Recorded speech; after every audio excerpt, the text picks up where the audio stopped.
Over the next 5 weeks, we're going to be talking all about journal activities. And this first week in the series, we're going to talk all about some really simple activities for beginners to use journaling to learn languages. So, a really critical part of getting not quitting learning languages is seeing progress, obviously. And it can be really difficult to feel like you're progressing when you can't create with languages. And a lot of journaling activities kind of can really require, in the traditional sense, can really require being at the B level or the intermediate level where you can create with language. And this week, we're going to focus on a few simple little activities for absolute beginners. So, this first activity is vocabulary columns. I don't really know what else to call it.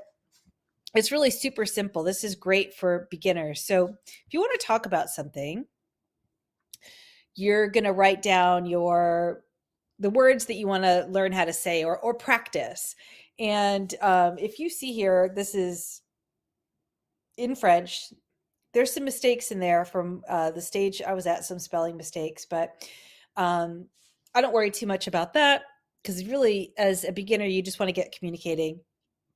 So I'd write down words. I wrote down a lot here. I would really recommend probably 10 sort of chunks, words and phrases. I would do this in probably no more than groups of 10. And you write down the words in one column. And then you either in your native language and then in the target language, you're going to write the equivalent. And you might even need to, use some tools, look things up at this point, and you study them. And then you turn the column over. So basically, you're after you've studied, you're going to write the words down again in English in another column without that first one that you did to refer to. Then you're going to turn it over and do the target language after you've studied again.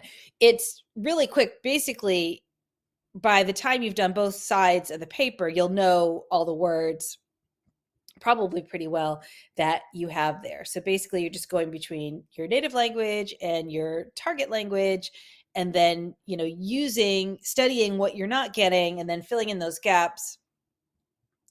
And then you'll know the words. And it's a really simple activity, do a kind of a theme a week. And speaking of those themes that you can do, I love language for travel. And so here's some good examples, I think, of really useful chunks. So in the activity that I did earlier, I would I had some family in there. As I told you, it's a bit long. I would do it a bit shorter. I would do something, 10. This might have about 15 words. I'm not quite sure, but they're all super, super, super useful. So, bear that in mind as you do these activities.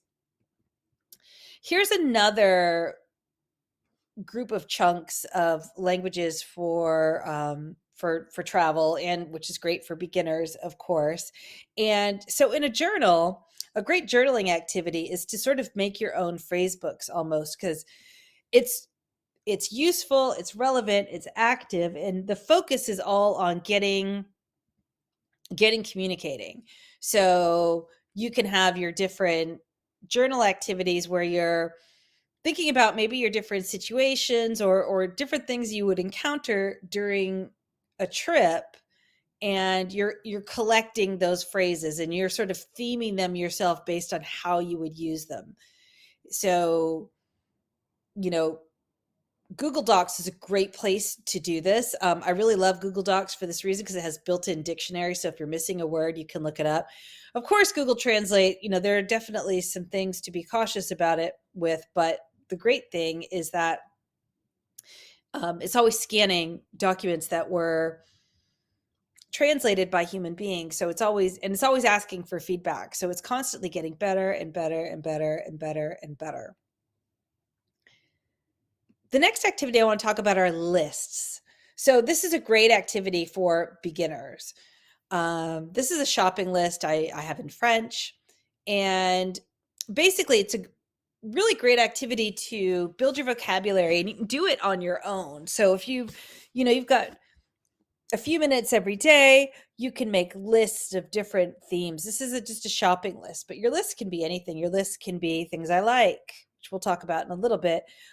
They can be things you do every day, things that are in your house, things that you'd like to buy, right?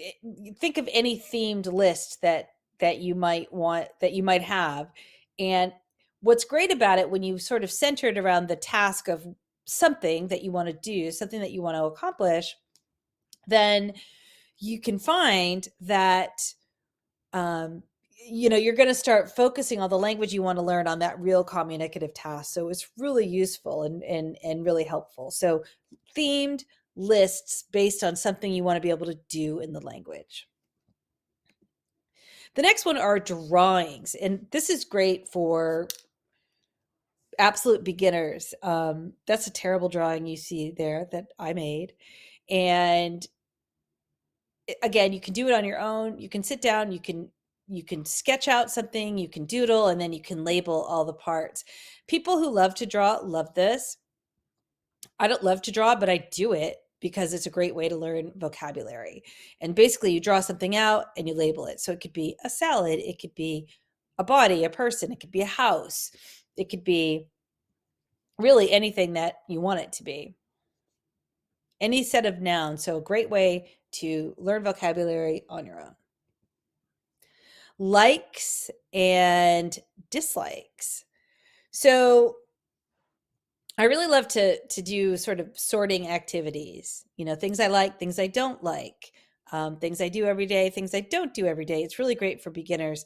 And so theming your journal entries like that, if you think of, 2 or 3 categories of sorting different things in a task, it can really help you journal. So another example here, okay, you have likes and dislikes. It could be activities, it could be things, it could be places, right? And you think about all the vocabulary that you would want to personalize that task. It could be um, again, activities, it could be foods, it could be really anything. Um, Another way that I would like to use this is with